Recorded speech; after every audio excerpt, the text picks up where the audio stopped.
요한일서 4장 12절에서 13절까지입니다.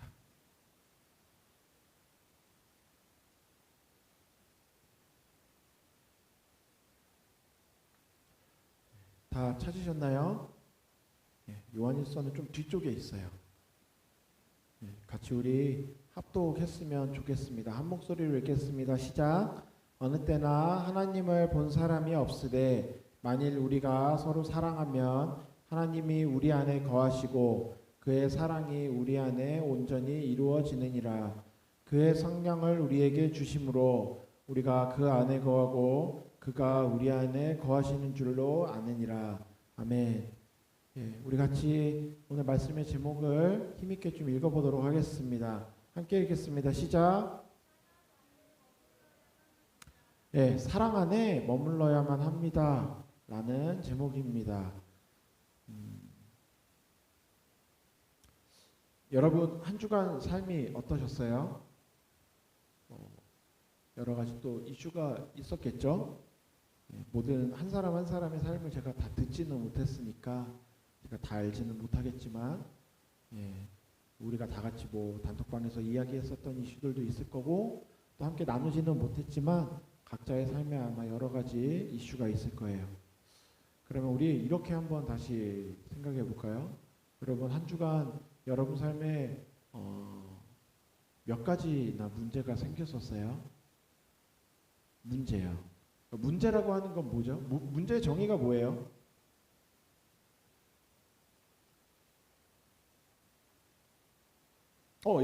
아주 좋은 표현이에요. 짜증나는 거. 또요. 그런 식의 느낌을 물어보는 거죠. 그러니까 문제의 어떤 사전적 정의는 제가 찾으면 돼요.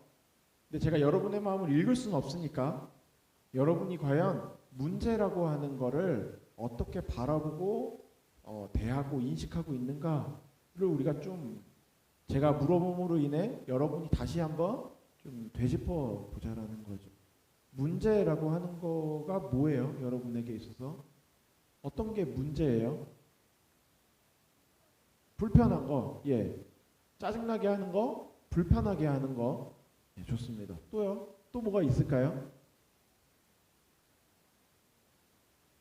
도전, 나에게 도전하는 거, 좋습니다. 뭐 나를 화나게 하기도 할까요?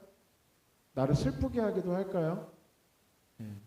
그 도전함으로 인해 또 불편하게 함으로 인해 불편하게 한다는 게 결국 뭐죠? 내가 어떠한 목적을 이루는 데 있어서 그러니까 그게 약간 단기적인 목적이든 아니면 굉장히 장기적, 중장기적이든 아니면 내 평생의 어떠한 목적이든 무언가 목적을 이루는 데 있어서 방해하는 요소. 그러니까 문제라고 하는 건 결국 어떤 거냐면 나를 방해하는 요소라고 정리하면 어느 정도 거의 대부분의 요소에 아마 맞아 들어가지 않을까 싶어요. 그러니까 뭐를 방해하느냐의 차이가 있는 것 뿐이죠. 나의 마음의 어떤 평정심을 방해할 수도 있고요. 아니면 내가 어떤 사람과의 관계를 잘 다져가는 데 있어서 나를 방해할 수도 있어요. 또 나의 어떤 재정적인 부분에 있어서 나를 방해할 수도 있습니다. 그걸 우리는 모두 뭐라고 하냐면 여기에 뭔가 문제가 생겼다. 이번에 이 회사에서 일하는데 진행하는 요거 거래에 대해서 좀 문제가 좀 생겼어. 이렇게 이야기한다는 거죠. 그러니까 이 문제라고 하는 건 사실 어떤 상황적인 것도 있지만 그 문제를 바라보는 어떤 우리의 마음과 그 시선에 대한 것들이 좀 더 영향이 큰 것 같아요. 그러면 이렇게 한번 봅시다. 나를 방해하는 거라면 모두 다 문제인가요? 문제라고 할까요?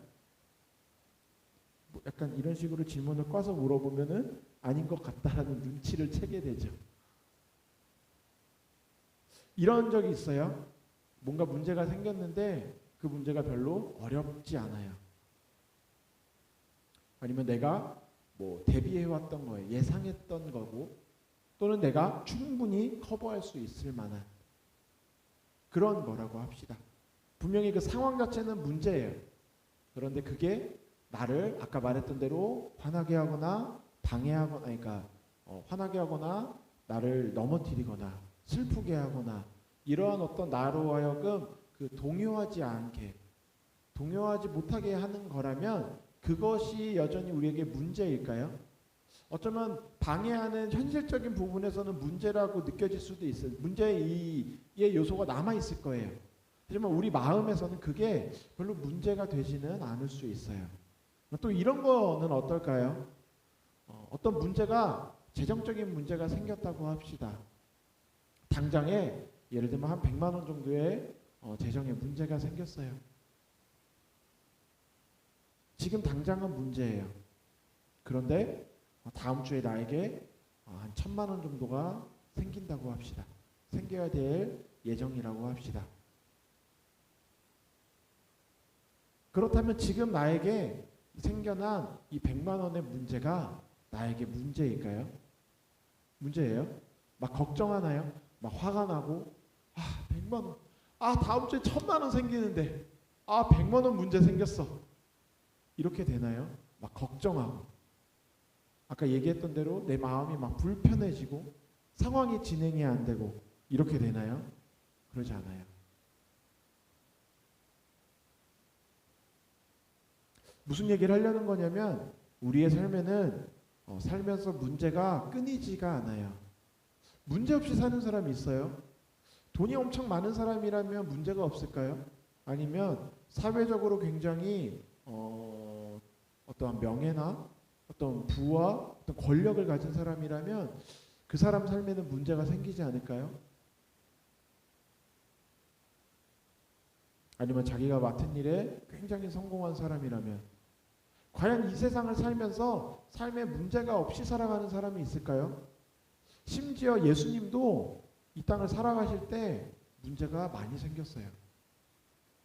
예수님이 뭐만 하려고 하면 바리새인들과 사두개인들과 서기관들이 같이 등장하죠. 시시콜콜 사사건건 하나하나 다 시비 걸어요. 못하게 합니다. 예수님이 잘못된 일을 했느냐? 아니요. 아주 좋은 일을 하죠. 손이 막 이렇게 마비가 돼서 편마비인 것 같아요. 손이 막 마비가 돼 있는 사람을 예수님이 안식일에 일으켜서 고쳐줍니다. 바리새인들이 달려들죠. 막 걸렸다 넌 안식일을 어기는구나.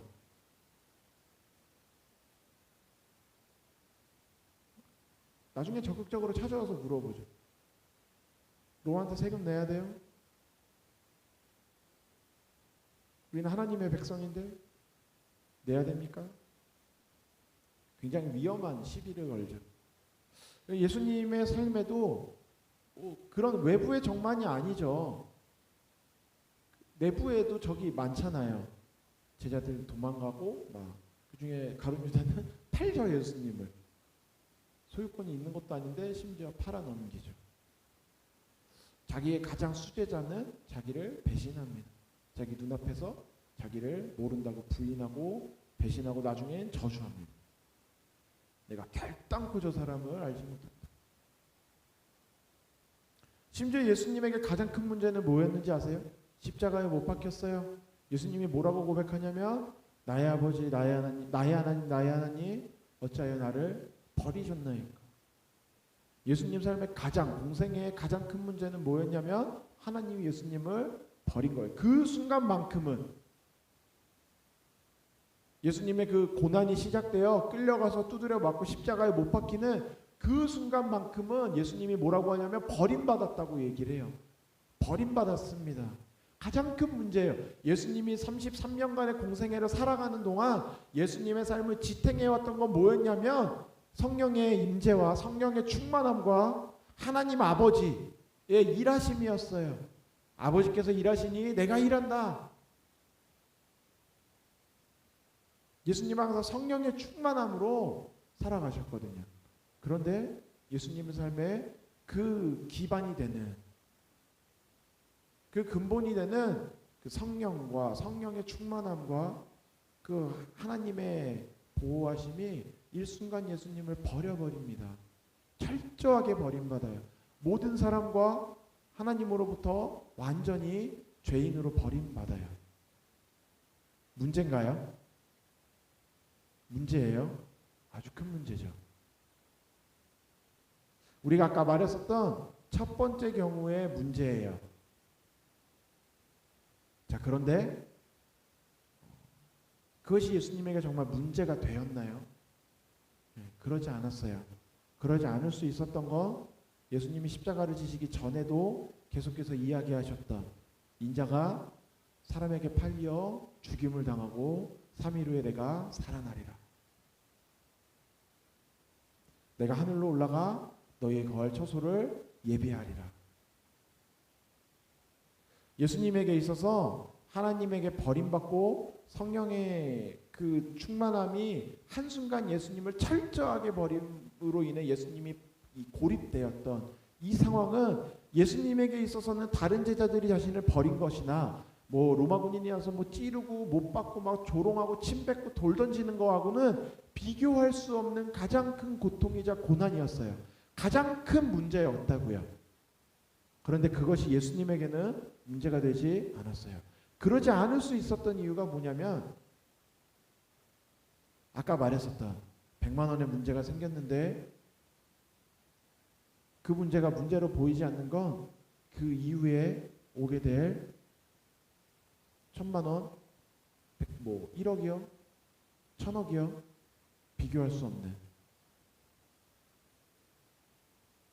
심지어 베드로도 예수님이 죽는 것에 대해 제자들이 다 같이 들었어요. 너희는 나를 누구라 하느냐? 주는 그리스도시요 살아계신 하나님의 아들이십니다. 예수님이 막 칭찬합니다. 그리고 나서 그때서야 예수님이 제자들에게 인자가 사람의 손에 팔려 고통당하여 죽을 것을 말씀하세요. 똑같은 이야기를 자신이 알고 있는 그 이야기를 제자들에게 하자 베드로가 뭐라고 합니까? 주여 결단코 그렇게 되지 아니할 겁니다. 죽으시면 안 됩니다. 베드로에겐 그게 너무 큰 문제였어요. 예수님이 뭐라고 하나요? 사단아 내 뒤로 물러나라. 그게 예수님에게 문제가 되지 않았던 건 그 문제가 생겨남으로 인해서 예수님이 대속의 그 역사를 완성할 수 있기 때문이었어요. 예수님이 십자가를 지지 않고 그 문제가 생기지 않았다면, 예수님에게 있어서 그 삶에 문제가 생기지 않았다면 예수님이 이 땅에 오신 굳이 인간의 몸을 입고 굳이 그 낮은 자리로 그 말 밥그릇에 담겨가지고 태어날 때부터 얼마나 힘들었겠어요. 깨끗했을까요? 그럴 이유가 없었다는 거죠. 어찌 보면 예수님에게 있어서 삶의 가장 큰 문제는 예수님이 이 땅에서의 사명을 감당하고 완수하고 그리고 예수님으로 하여금 가장 놀라운 역사를 일어나게 할 수 있는 어찌 보면 가장 필요한 요소였던 거예요. 어찌 보면 예비되어 있고 가장 필수적인 요소였다는 거죠.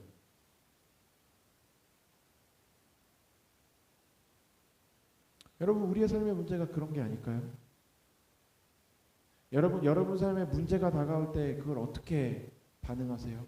아까 우리가 이야기했었던 문제를 바라보고 있는 우리의 시선과 어떠한 정의, 나를 불편하게 하는 거, 예, 물론 나를 불편하게 합니다. 물론 나를 화나게 해요. 절망하게 합니다. 짜증나게 해요. 내 발목을 붙잡습니다. 나에게 도전해와요. 나의 어떤 가치관과 내가 가지고 있는 능력과 내가 현재 이루어놓은 그 모든 것에 도전해옵니다. 나를 무너뜨리기 위해 나를 공격해옵니다. 심지어 때로는 그것으로 인하여 우리가 철저하게 무너져요. 짓밟힙니다. 처참해져요. 너무너무 쪽팔려집니다. 문제는 그런 거예요.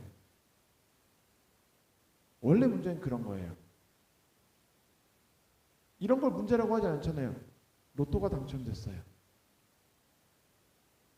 한 2번 2월 되고 당첨자가 나 한 명이네. 한 30억 받을 것 같아요. 그 문제예요? 우리는 그걸 문제라고 얘기 안 하겠죠. 왜요? 나를 배부르게 해줄 것 같으니까. 우리에게 있어서 그 문제라고 하는 것을 바라보는 그 정의가 나를 어떻게 할 것이냐. 로 굉장히 어찌 보면 우리의 시선이 좀 좁아져 있는 것 같습니다. 나를 힘들게 하면 문제고, 나를 잘 나가게 하면 문제가 아니고, 지금 당장 내 마음을 여러 가지로 짜증나게 하면, 화나게 하면 문제고, 나를 기분 좋게 만들면 문제가 아닌, 그렇게 바라볼 수가 있을 것 같아요. 그런데 그렇지는 않다는 거죠. 때로는 우리를 비참하게 무너뜨려 죽일 것 같은 문제가 실제로 우리를 넘어뜨리고 우리를 바닥으로 끌어내릴 것 같은 상황으로 나를 막 끌고 갈 때가 있습니다. 때로는 아주 좋은 일이 생겨요. 내가 일을 하는 데에서 승승장구합니다. 하는 일들마다 다 잘 돼요. 아주 잘 나가는 것 같습니다. 돈도 많이 벌고 일도 잘 되고 사회적으로도 사람들에게 인정받고, 과연 그게 문제가 아닐까요? 문제일 수도 있다는 거죠. 단지 우리가 그거를 바라보는 시선이 나에게 좋은 것을 주냐, 안 좋은 것을 주냐, 나에게 좋아 보이는 것을 주느냐, 좋아 보이지 않는 것을 주느냐, 나를 좀 더 불편하게 하느냐, 편안하게 하느냐, 그것을 가지고 우리가 문제다 아니다로 결정하게 된다면 세상 사람과 다를 바는 없어요. 적어도 우리는 그 문제라고 하는 것들을 바라보는 기준이 달라야 한다는 겁니다.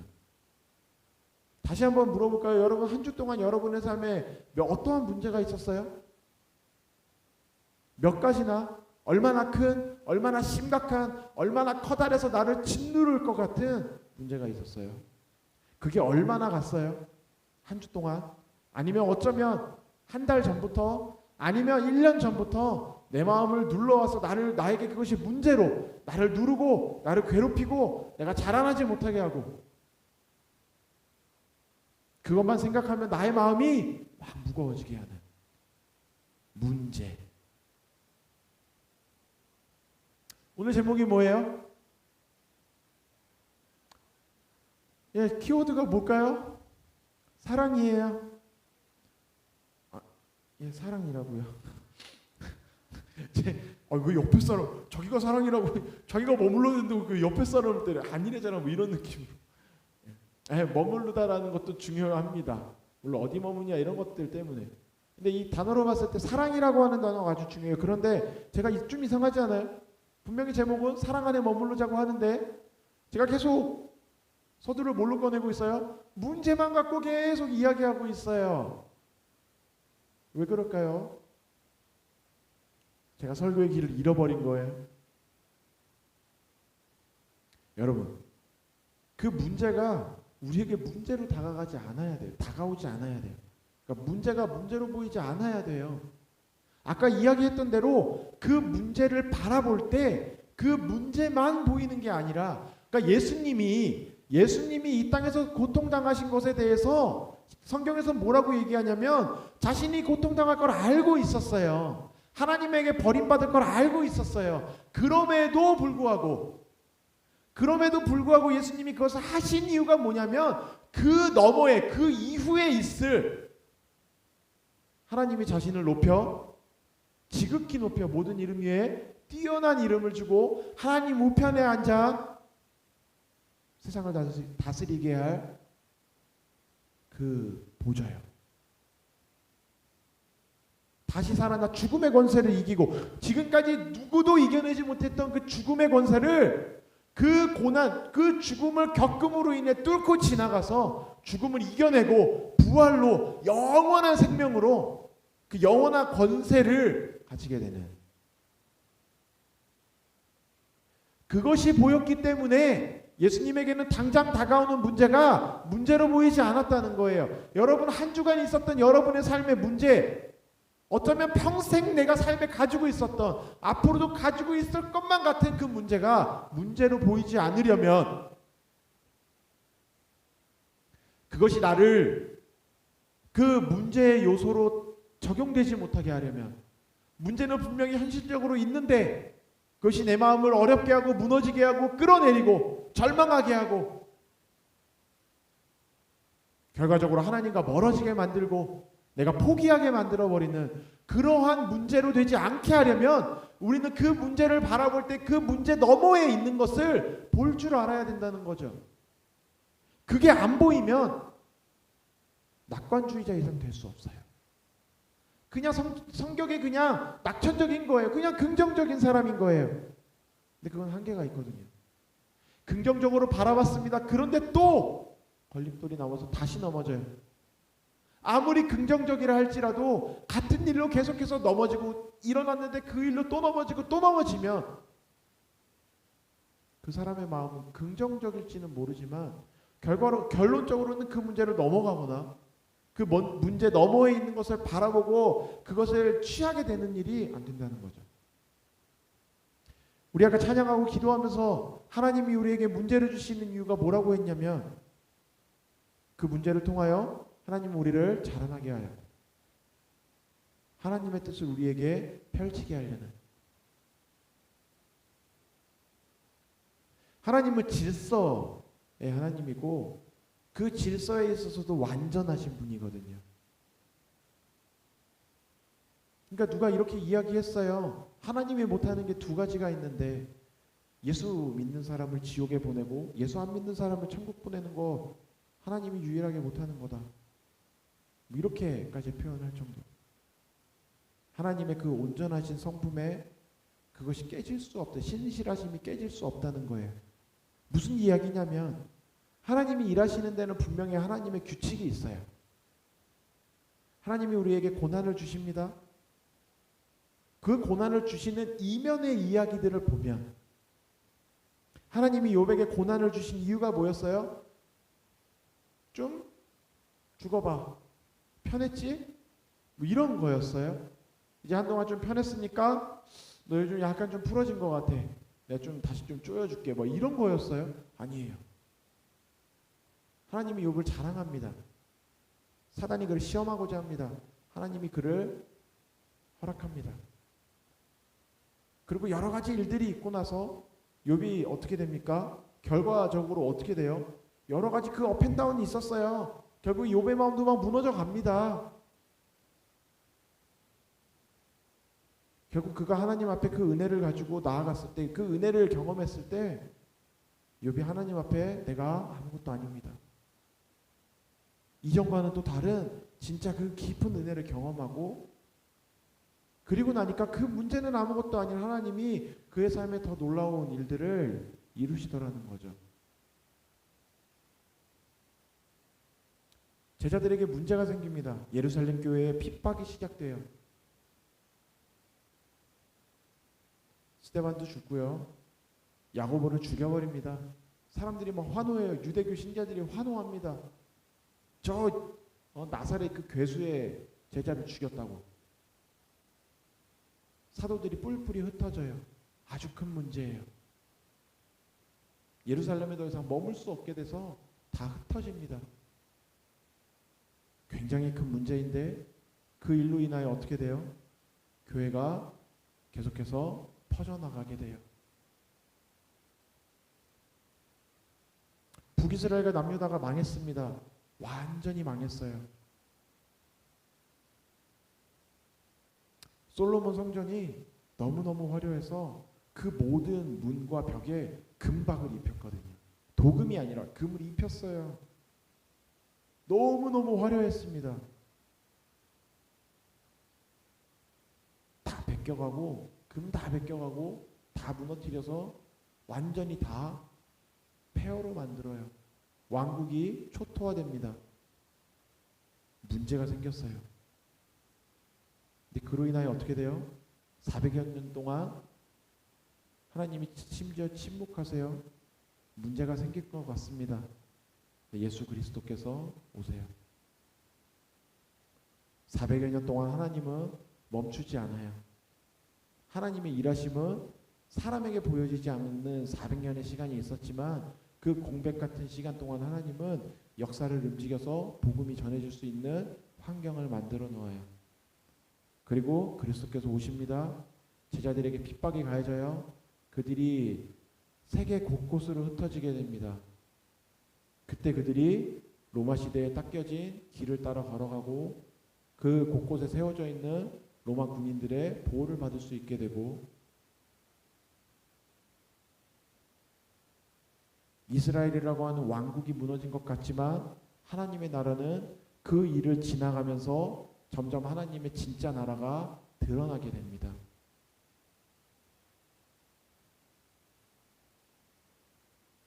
여러분, 그 문제를 어떻게 해야 문제로 바라보지 않을 수 있을까요? 이제 그 문제를 어떻게 해야 되는지는 알겠어요. 그렇죠? 문제를 어떻게 바라봐야 되느냐. 이 문제가 더 이상 나를 이기지 못하게 하려면 어떻게 해야 되느냐. 그 문제 너머에 하나님을 볼 수 있으면 돼요. 네, 이제 문제가 뭐예요? 어떻게 해야 보이냐는 겁니다. 보여요? 여러분 그런 적 있어요? 여러분 삶에 문제가 생겼어요. 근데 그 문제를 바라보는데 그 너머에 하나님의 뜻이 보이는 거예요. 그 문제 가운데 말씀하시고 여전히 나에게 세밀하게 동행하시며 말씀하시는 하나님의 음성이 들린 적이 있어요. 나에게 문제가 분명히 누가 봐도 문제예요. 나의 마음에도 문제고요. 현실적으로도 문제고 나의 주변 사람도 다 나를 걱정하고 문제라고 이야기하는데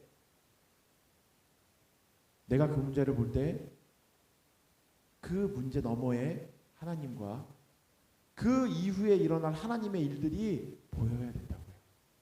그렇게 보신 적 있으세요? 그렇게 보면 어때요? 여전히 걱정돼요? 걱정이 많이 줄어요. 예, 다시 우리의 마음이 워낙에 연약해서 막 믿음을 가지고 강건하게 막 일어날 것 같아요. 일어납니다. 물론 다시 넘어져요. 그게 훈련이 필요한 거니까. 일어났다 넘어졌다 하지만 그럼에도 다시 일어나게 되는 그 마음은 우리가 긍정적이고 낙천적이어서가 아니라 잘 될 거다 생각해서가 아니라 분명히 내가 그 일 너머에 있는 하나님의 일을 보았기 때문이에요. 이게 그리스도인과 세상 사람이 그것을 보냐 못 보냐의 차이, 그것이 세상 사람과 그리스도인의 가장 큰 차이예요. 세상은 볼 수 없어요. 세상과 우리의 가장 큰 차이는 동일하게 우리에게 문제가, 우리에게도 동일하게 좋은 일, 세상에도 좋은 일, 우리와 세상 둘 다 동일하게 안 좋은 일은 계속해서 생겨나요. 우리 뭐 세상 사람이라고 해서 문제가 더 많이 생기고 아니면 문제가 더 안 생기고 이런 게 아니라 사람에겐 동일하게 문제가 생겨나요. 때로는 사단의 강한 공격으로 심지어 우리에게 더 큰 문제가 생길 때도 있다고요. 근데 여러분 그 문제 너머에 하나님을 바라보기를 축복합니다. 그 볼 수 있는 눈이 생기길 축복합니다. 그리스도인이 세상을 살아갈 때 승리하려면 세상을 이기는 믿음은 이것이다. 하나님을 믿는 그 믿음이 우리에게 승리를 준다는 거예요. 그것이 우리에게 기쁨이 된다는 겁니다. 느헤미야가 이스라엘 백성을 모아놓고 하나님을 믿는 것이 너희에게 기쁨이니 슬퍼하지 말아라. 무엇을 믿어야 됩니까? 그냥 하나님이 계시네. 아이고 하나님 아이고 잘 될 거예요. 그냥 그렇게 덮어놓고 믿으라는 게 아니라 분명하게 우리의 삶에 문제가 생겼을 때 그 문제 너머를 보여주시는 하나님을 믿으라는 거예요. 그 하나님을 믿으라는 겁니다. 그 보여주신 것을 믿으라는 거예요. 보여주신다고요. 어떻게 볼 수 있어요? 13절에 이렇게 이야기합니다. 그의 성령을 우리에게 주심으로 우리가 그 안에 거하고 그가 우리 안에 거하시는 줄을 우리가 안다. 우리가 어디에 머물러요? 어디에 거한다고요? 하나님이 12절부터 봅시다. 하나님이 우리 안에 거하시고 그의 사랑이 우리 안에 온전히 이루어진다. 예수님이 내가 마음 문 앞에 서서 내가 그 문을 두드리노니 누구든지 그 음성을 듣고 문을 열면 내가 그에게로 들어가 나는 그로 더불어 그는 나로 더불어. 내가 그리스도 안에 머물면 그 성령이 우리 안에 머물면 우리가 그 안에 머물게 된다는 거예요. 그리고 그도 우리 안에, 예수님도 우리 안에 거하신다는 겁니다.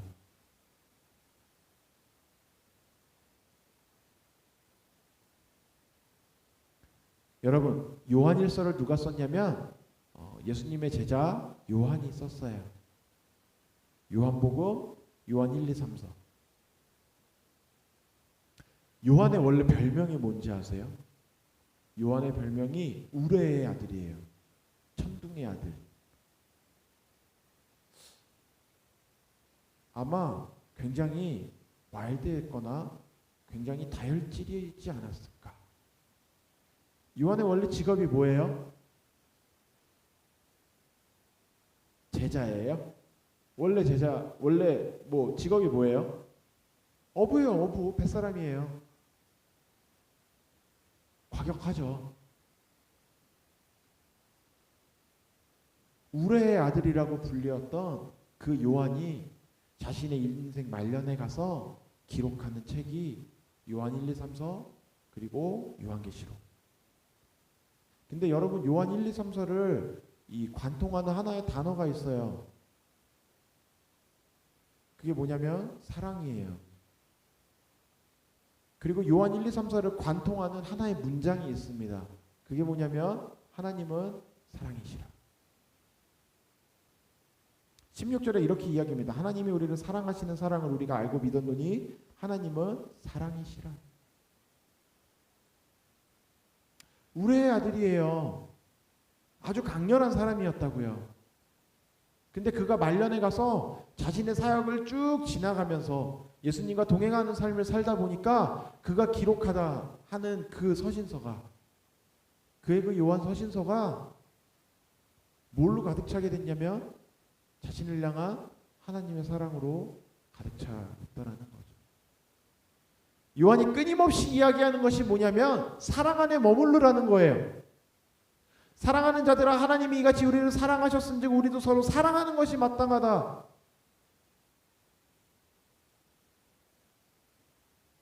(18절에) 사랑 안에 두려움이 없고 온전한 사랑이 두려움을 내쫓나니 두려움에는 형벌이 있음이라. 두려워하는 자는 사랑 안에서 온전히 이루지 못하였느니라. 아니 뭐 건드리기만 하면 사랑이에요. 요한이 계속해서 뭘 이야기하냐면 사랑 안에 머물러라. 그 안에 머물러야 돼. 예수님 안에 너희가 머물러. 예수님이 너희 안에, 너희가 예수님 안에 머물러야 된다. 아까 이야기했었던 내가 문 밖에서도 마음의 문을 두드린다. 계시록에서 이야기해요. 우리가 알고 있는 계시록이 어떤 내용이에요? 좀 무섭게 느껴. 막 용 나오고 막 아마겟돈 막 이런 거 나오고 막 불 뿜고 막 그러니까 재앙이 일어나고 막 이러거든요. 더군다나 말도 되게 어렵게 써놔가지고 엄청 읽기도 어려워서 읽으면 더 막 뭔가 묵시록 막 이렇게 해놓으니까 감추어진 책. 뭔가 되게 무서운 것처럼 들려요. 그런데 그럼에도 그 요한계시록에서도 예수님에 대해서 계속 뭐라고 이야기하냐면 문 밖에 서서 내가 너희에게 그 마음 안에 들어가길 원한다는 거예요. 나와 연합하자는 겁니다.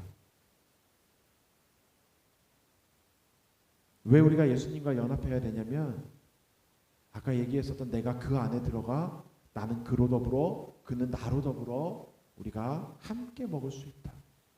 함께 살 수 있다.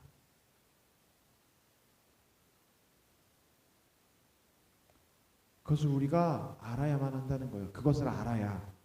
우리 지난주에 무슨 이야기 했었냐면 영원한 하나님의 말씀이었어요. 말씀을 피면 뭐가 보여야 되냐면 하나님의 사랑이 보여야 합니다.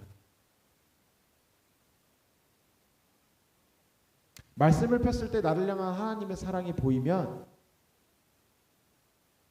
우리의 삶에 문제가 생겼을 때 그 문제 앞에 우리가 하나님의 말씀, 다시 이야기하지만 하나님의 율법이 아니라 하나님의 말씀, 나를 향해 말씀하시는 하나님 아버지의 그 마음을 내가 펼쳐보았을 때 그 문제가 나를 향한 채찍과 징계와 나를 향한 고통의 시간으로 보여지는 것이 아니라 그 안에 담겨져 있는 아버지의 깊은 뜻과 사랑이 보여진다는 거예요. 문제가 생겼습니다. 너무 고통스러워요. 하나님 앞에 나아갑니다. 아이고 하나님 나 너무 힘들어요. 아버지 내가 너무 고통스러워요. 아이고 아빠 나 죽겠네. 그 마음을 가지고 하나님 앞에 나아갔을 때, 그 앞에서 하나님의 말씀을, 그 마음을 내가 펴보았을 때 그 안에서 나오는 말씀이, 하나님으로부터 나에게 흘러들어오는 그 말씀이 내가 여전히 너를 사랑하기 때문에 내가 이 문제를 가지고 너를 죽이는 것이 아니라 내가 이 문제를 통해 내가 영광받고 내가 너를 통하여 더 내가 사용하려 한다. 이 모든 것이 보여지는 것은 기본 전제가 뭐냐면 사랑의 관계예요. 제가 아주 좋아하는 그 신학자라기보다는 그 변증가가 있어요. 변증가가 뭐냐면 기독교를 믿지 않는 사람들에게 여러 가지로 변증하는, 그러니까 기독교에 대해 오해하고 있는 거나 세상의 어떠한 가치로 이해할 수 없는 것들을 이해할 수 있는 것으로 번역해서 알려주는 거예요.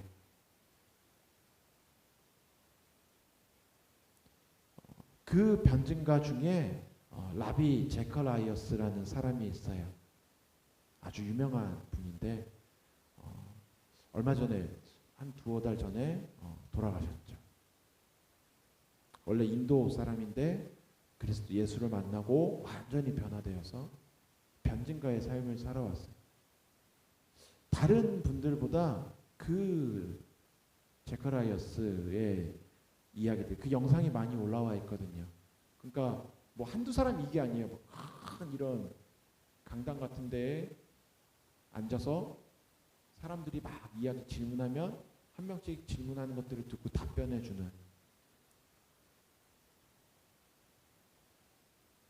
제가 그 분을 아주 좋아하고 인상 깊고 변증가로서 가장 좋아하는 건 세상 사람들을 향해 이야기할 때 항상 전제되는 이야기가 있어요. 그게 뭐냐면 당신이 이해할 수 없을 수 있지만 하나님은 사랑하십니다. 하나님은 사랑이십니다.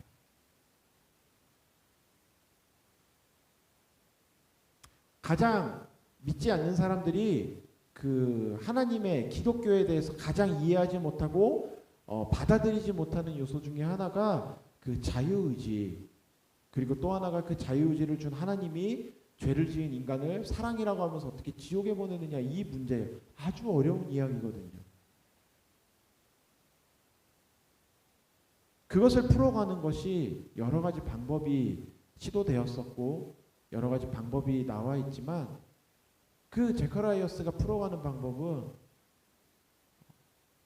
하나님이 인간에게 자유의지를 주셨는데 그 자유의지가 바로 하나님의 인간을 향한 사랑의 정점이다. 그 자유의지가 어느 정도의 자유의지였냐면 하나님을 배신할 정도의 자유의지였다.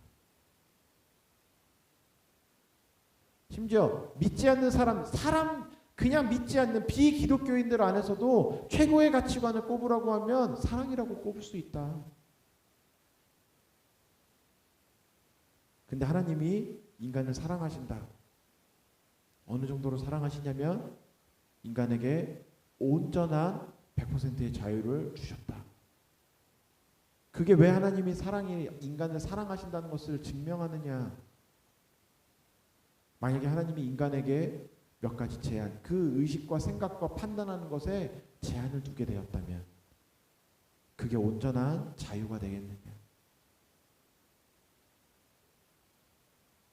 인간이 하나님을 배반하려고 하는 순간에 그 마지막 딱 그 라인을 넘기 직전에 하나님이 인간이 넘을 수 없는 선을 그어 놓았다면, 제동장치를 걸어 놓았다면 인간은 아마 죄짓지 않았을 것이지만 그것이 과연 인간이 순수하게 자신의 100% 자유의지로 하나님을 사랑하는 것이라고 할 수 있느냐. 자유가 통제된 상태인데 하나님이 원하신 건 온전한 사랑과 온전한 자유를 온전한 사랑으로 키워나가는 것이다 라고 표현을 해요.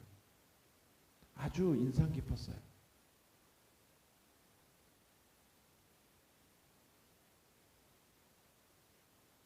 여러분, 왜 사랑 안에 머물러야 하냐면,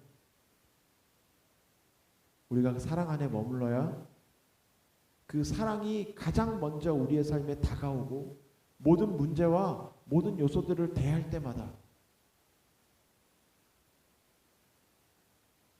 그 안에 나타나는 하나님의 사랑을 알고 하나님의 뜻이 보여요. 여러분, 사랑하지 않으면 하나님의 음성이 들리지 않습니다. 막 기도하다 보면 하나님이 우리에게 말씀하세요. 때로는 세밀하게 말씀하십니다. 이게 이렇게까지 할 정도로 구체적으로 말씀하실 때도 있어요. 언제 그렇게 말씀하시냐면 내가 하나님을 사랑할 때요. 그러니까 예수님이 갈릴리 바닷가에 제자들이 예수님 살아나신 다음에 물고기 잡고 있을 때 예수님이 와가지고 그 배 많은 놈을 다 데려다가 앉혀놓고 물고기 구워가지고 먹이거든요. 먹어라. 먹다가 예수님이 베드로한테 물어보잖아요. 걔가 대표거든요. 수제자. 베드로한테 물어봐요. 너 나 사랑하냐? 우리 아주 잘 알고 있는 이야기예요. 다른 게 아니라 사랑하냐고 물어봅니다.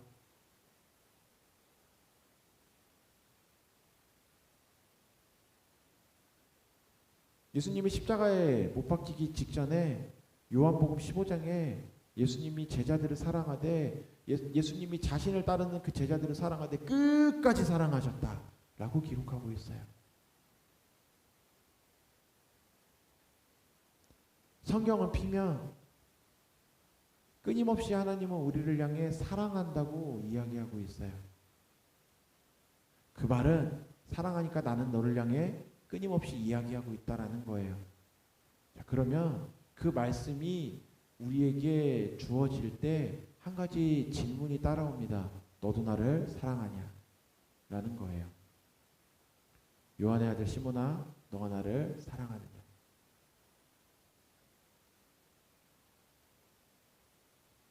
너는 내 안에 거하고 머물러 있느냐? 내 아들아, 너는 내 사랑 안에, 나의 딸아, 너는 나의 사랑 안에 머물고 있느냐? 내가 너를 이렇게 사랑하는데 너가 나를 사랑하냐? 나는 그게 가장 중요하다. 왜냐하면 나는 사랑이니까.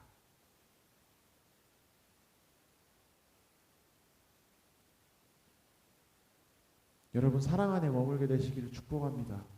다른 사랑이 아니라 나를 향한 하나님의 그 사랑, 그리고 나도 그 사랑으로 16절에 이렇게 얘기해요. 하나님이 우리를 사랑하시는 그 사랑을 우리가 알고 우리가 믿었다. 그러고 나서 보니까 알게 되는 게 바로 하나님은 사랑이시구나. 우리가 그것을 알게 되었다는 거예요. 하나님이 우리를 사랑하시는 사랑을, 그 사랑이 무엇인지를 우리가 알게 되고 우리가 그것을 믿게 되었다는 거예요. 사랑 안에 거하는 자는 하나님 안에 거한다는 거예요. 여러분, 어떻게 해야 기도를 많이 하게 될까요? 어떻게 해야 하나님의 말씀을 많이 보게 될까요? 어떻게 해야 하나님의 뜻을 더 깊게 알게, 아니 깊게도 아니라 어떻게 해야 하나님의 뜻을 조금이나마 알 수 있을까요? 어떻게 해야 내가 기도할 때 하나님이 나의 마음 가운데 말씀하실까요? 어떻게 해야 나의 문제가 나에게 왔을 때 내가 그 너머에 있는 하나님을 볼 수 있을까요? 다 같은 대답입니다. 하나님을 사랑해야 돼요. 하나님을 사랑해야 합니다. 너의 마음과 뜻과 정성을 다하여 너의 주 하나님을 사랑하라. 이것이 첫째 되는 계명이다. 그거면 된다.